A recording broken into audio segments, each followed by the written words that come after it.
thought it was longer than that. But something I do have much to say about is Squid Game. Because I have a father who has this sickness called binge watching. Being a binge watcher, right? Wait, pause that. Is this season 2? Yeah, I have a father that has this sickness called binge watching. And we sat there, watched Squid Games today. We binge watched a whole series. So it's fresh in my mind. I just watched it. Now, while I talk about Squid Game, if your ass ain't seen season 2, let me give you the short version. It's fire all the way through, from beginning to end. Just know, yes, and like I said, this is spoiler free, so this is just something I'm letting you know. Yes, that was the last episode. I don't think there's gonna be any new ones till season 3. When you watch it, you'll understand. Now, if you care about spoilers, go ahead, do me a favor. Before you leave, hit that big old fat ass thumbs up button under the video. Hit that other one, the circular one that's white, that says subscribe. Drop a comment saying I'll come back and watch this when I'm done watching. Comment on my thoughts. And then get the fuck out of here. But okay. I don't agree with this 61. This 61 is fucking crazy, but this shit literally did just come out today. So a lot of reviews for this aren't gonna come out until like another 2-3 days. Cause like who reviewed this all? San Francisco. Look, 80s, 90s, 100s. The New York Times gave this shit a 30. What, bro? Hits a red light. The second season. Yeah, oh my god, bro. And that's how you get people to not read your fucking shit. Somewhere around the umpteenth stabbing and the machine gun execution, I had to wonder if this was supposed to be fun, and at what point its social critique just becomes fatalism. What you mean by that? Fatalism. The belief that all events are predetermined and therefore inevitable. What the fuck? No. Alright, so from someone who, again, I just recently watched the series, it's still fresh in my head, me! No, this show does not engage in fatalism for the simple fact that, yes, a lot of people die, but nigga, if you watch the first season, you fucking knew that a lot of people were gonna die left and right, dipshit. That's number one. Number two, fatalism would be to just give up and say, fuck it, we all dead. It is what it is and it ain't what it ain't. If you watch the show again, and this time critically think, I don't know how the fuck you a critic and you couldn't critically think hard enough to realize that the point of the show is to say that you always have an option. Nothing is 100% set in stone and determined. The fuck are you talking about? Oddly paced. It is oddly paced. I'll give you that. I'll give you your flowers on that one. It is a bit oddly paced in my opinion. That's why like the first thing I had to say was, yes, that was the last episode. Because again, if you're here and you don't care about spoilers, the way the last episode's end, you don't even get to the Squid Game. So just throw that shit out your mind right now. You not even getting to the Squid Game. The last episode just ends with everybody ends on a cliffhanger. Everybody hands on knees, surrender. That's it. The second season of Squid Games is a thorough letdown. It's lacking the fun and whimsy that kept the where this series had a lot of whimsical moments and a lot of funny ass moments. Cause like in the first, cause one thing you gotta understand is the fun and whimsy, so to speak, of Squid Game comes in the contrast of the nature of what you're watching compared to what it is. Because when you really think about it, what they're doing, the reason why they use kid games, and they kind of allude to this harder in the second one more so than in the first one, is that the reason why they use kid games is to help downplay everything that's going on.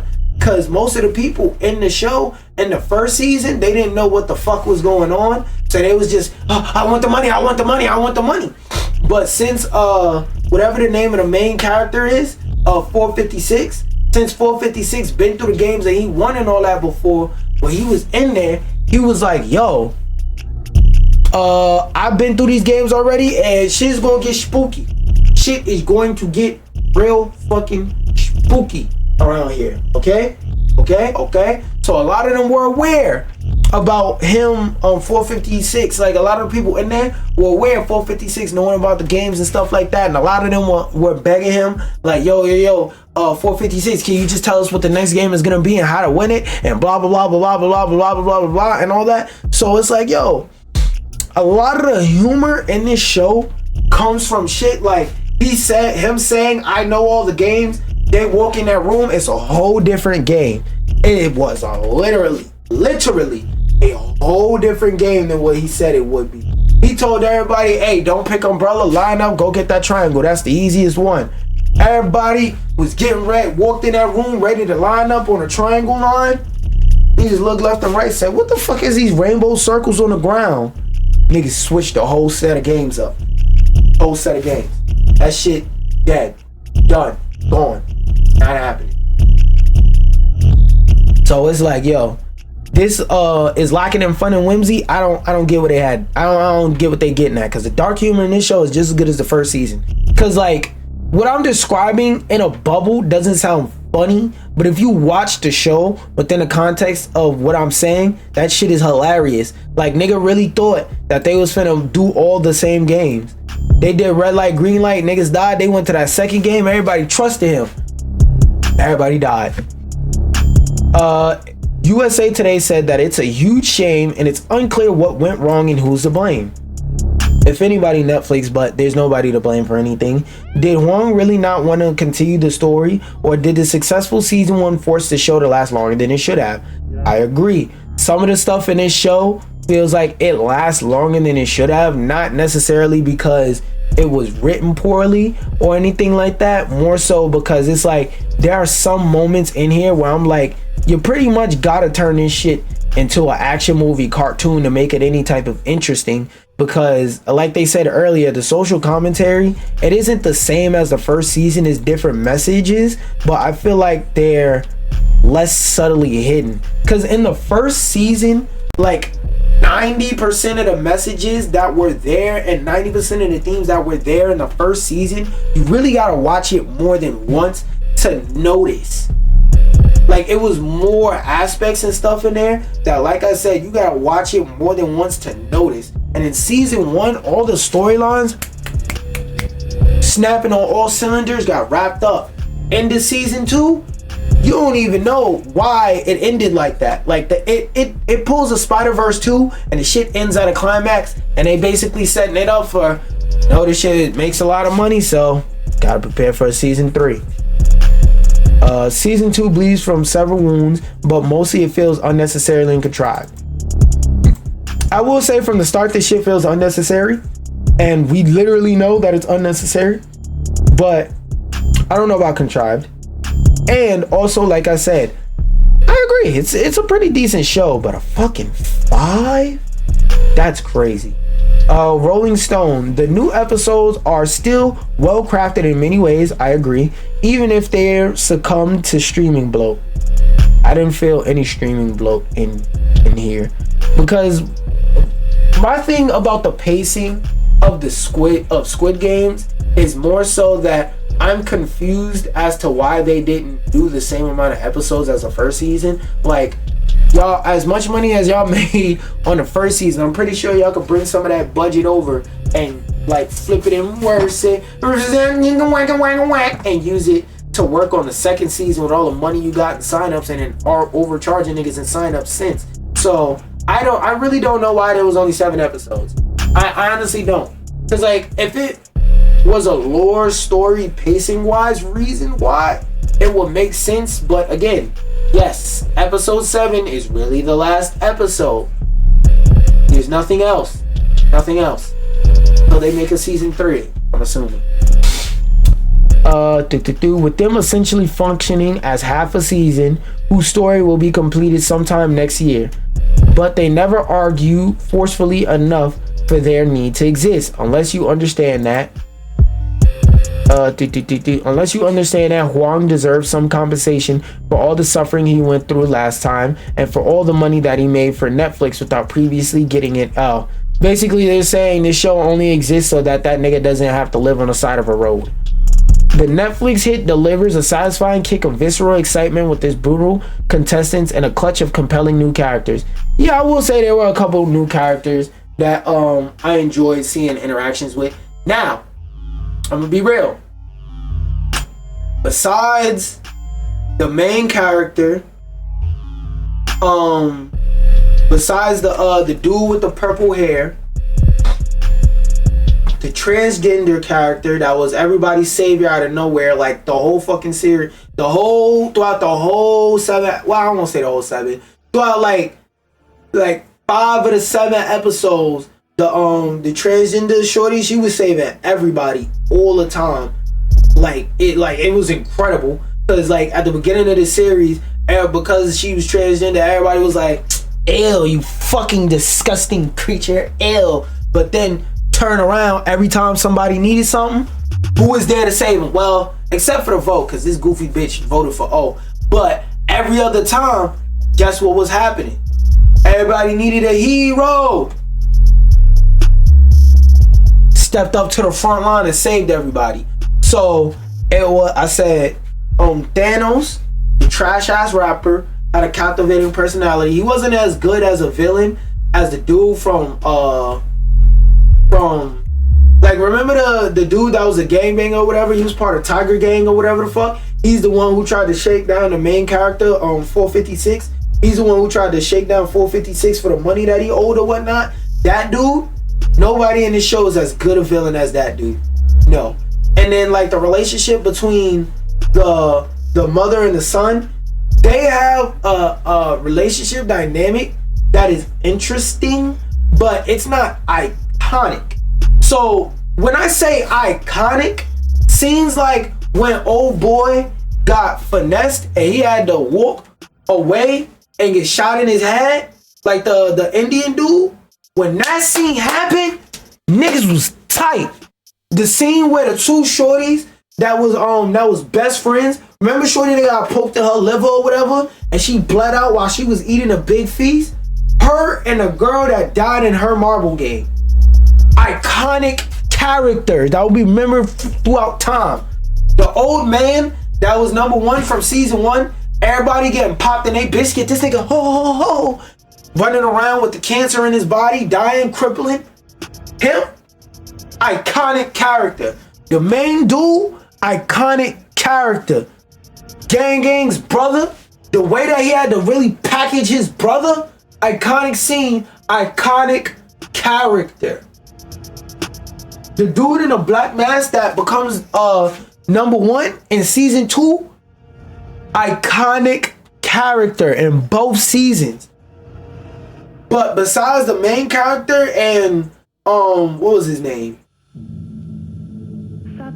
I forgot his fucking name. But besides 456 and the number 1 dude, I'm not gonna lie, there's not too many characters that I really see myself remembering in the long term. Again, is this shit as great as the first season? Hell no. Is it bad? Hell no. This shit do not deserve no 5s and 6. I think, like, in terms of number ratings, I don't like to rate it like that. So on my personal rating scale, I give it a whenever the fuck you get to it. Yes, it is a good series, but it's not something like Fallout where it's like I'll legitimately walk up to you with a big ass rifle with a switch on the back of it and a bump stop while it's set to automatic fire, and I'm forcing you to sit down and watch this bitch at a TV. Like, no, this show's not that type of good, bro. It's, oh yeah, if you want to watch it, go ahead, give it a watch whenever you bored. Let's say you in the hospital or something right now, go ahead, give it a watch. Put time aside to watch this shit though? Fuck no. While this season of Squid Games successfully stretches beyond the confines of the first, it excels for many of the same reasons as before, which I won't say it's a safe sequel, because it definitely isn't that. It fucks up some of the stuff from the story in the first season, but it doesn't fuck it up in a way of like, oh, everything in the first season doesn't matter. It still matters, because the way they tie him coming back to the game into season 2 and they make it make sense is that he's not going back into the games because like, I just want more money and he's greedy or anything like that. Like he's legitimately going back into the games because he wants to stop games and save all the people in the future that could be killed due to these games. But the idea is that like that goes a little bit into the fatalism thing that they were talking about earlier. It's not so much that all these people are going to die anyway. All these people are going to die if nobody helps them. Basically, think of it like if you leave a baby in a house by itself without baby proof in the house for like 3 hours. Who's to say that baby don't go jump on the stove, turn the stove on, whole house full of gas? Who's to say that baby don't lick their finger and stick it in the socket? Zzz. Who's to say that baby don't go play with a knife, cut their hand open, now they bleeding all over the floor? Who's to say that baby don't try and get something off a shelf in the closet, everything in the closet drop, it break their skull, and now they sitting there bleeding out with major severe brain bleeding and concussions. They bleeding on the outside and the inside, and they head pounded from that concussion, migraines, headaches. I feel like it's the same thing with this, the same exact thing. If nobody else saves them, he's basically like, if nobody else saves them, nobody else is going to save them, so I have to because I'm the only person who's able to save them. And a lot of the stuff he does to try and save people gets yeeted. Because it basically is a season full of, you're not that guy, pal. You're not that guy. Wait, IGN. Squid Games finds its second win. Oh, wait, no, I read that. Wait, no, I didn't. Squid Game finds its second win by exploring complex layers of a deadly system. Yes. Storytelling continues to be the series' strongest asset, and definitely. And the thing I liked about this series is that this one had a tripod, but to be fair, one part of the tripod low-key goes nowhere. Now, I feel like it goes somewhere in terms of what it can set up for the future and what it explained about the games and some of the stuff it rationalized and ratified about the first season. But like, if somebody was mad that that shit went nowhere, because the character that they had for Squid Game motherfucker number 11 was low-key an interesting character that they did nothing with. So if anybody's mad about that, I wouldn't be mad, but I'm personally not mad. Season 2 framework is a natural breeding ground for new characters and deeper backstories with all the gang, joining all the gang and the cast as standouts. Most importantly, these 7 episodes continue to be a cleverly gripping reflection of the world around us, one with plenty left to say. Yeah, and that's me reading through some of the reviews, but another article I saw that looks a little bit interesting, which was made fast as fuck, because this shit came out today and this shit was published 6 hours ago, so what the fuck. But Squid Game season number 2's 5 biggest changes from season 1 will shock you. I just wanted to go through this list as someone who's already seen it, and I'm assuming that either you've seen it or you don't give a fuck about spoilers, and I wanted to use this as like fuel to talk about it a bit more. Start slideshow. New games. Don't really have to explain that one. I already talked about that one. Some of the old games return, some of them don't. Voting after every competition.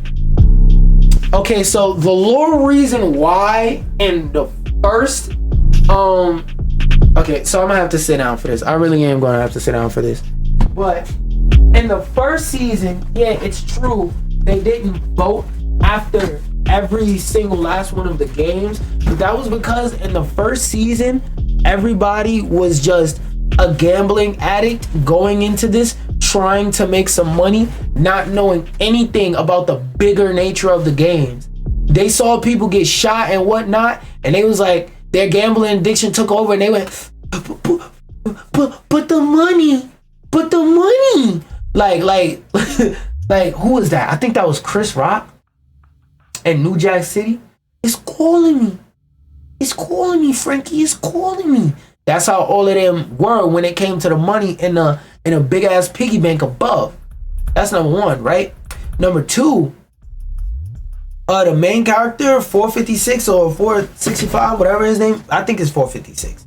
But 456 came in there, and from the jump, he told everybody, yo, I've been here before. I played these games. Let me explain everything that happens to you so as many people as possible can get out of here alive. And people will listen. Some people listened. Some people did that. Some people didn't. But when they saw that he knew about the games and he was just knew way too much about shit to be a fucking liar, some of them tried to like gaslight people so they could keep the games going so they could get more money. But that's supposed to be reflective of the aspect of the greed of man. Because even when I was watching this shit with my pops, I was sitting there like, yo, that's that greed that they talked about in the Bible. Because what the fuck you mean you seen 10 niggas die and you like, fuck it, let's keep going. Oh yeah, that's another character they had in here. So if you watch the platform, the dude who had the knife that every time it cuts something gets sharper, obviously him. Yeah, he's in here as well. He's in here as well. That was a cool little treat to see. Is that a future all-star in the making? I don't know if he's like Korean, Vietnamese, or whatever, because I will specify like Korean all-star. So I'm gonna just say Asian as a blanket term because I don't know specifically and I don't know his name and I don't feel like doing the work to look it up. But are we getting a future Asian film all-star? I don't know. Might be a future Asian film all-star in the making, or maybe he was already an all-star and I was just.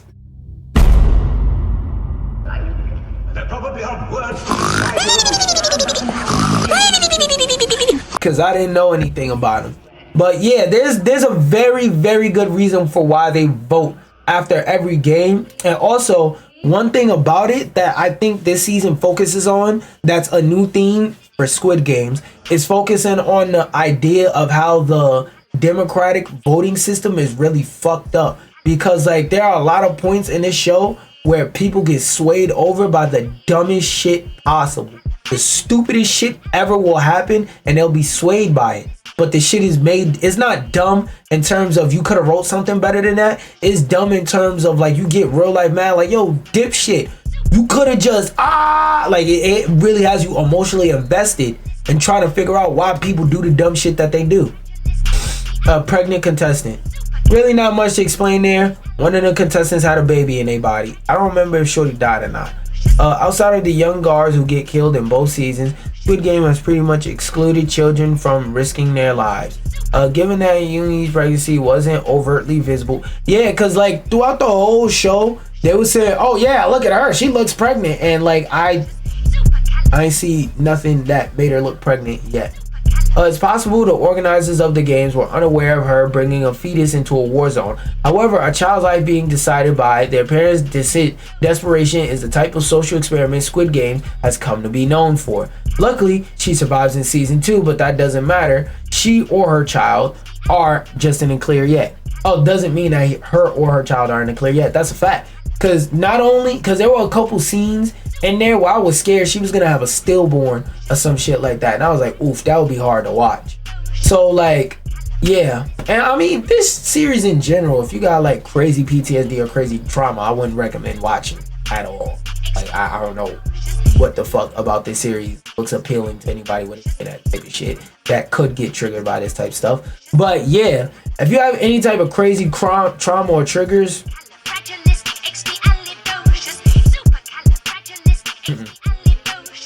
but like yeah, she had a couple dark scenes too where that scared the fuck out of me. The contestants revolt against the guards. Well yeah, that's the main twist. I don't want to spoil it too hard, even though like I'm going into spoilers, but basically they revolt against the guards, and when you see what happens when that nigga get on his knees, you see how that nigga get on his knees, you're gonna understand that this time he wasn't getting on his knees pretending to suck dick. That's all I gotta say about that. And yes, when you watch it, yes, that really is the last episode. That being said though, I will exit out of this. Delete on tabs. Open up ish. And for those of you who want to watch me play Marvel vs. Capcom, until I get the bat signal, stay in the stream. I will let you know when to reload. Otherwise, it is.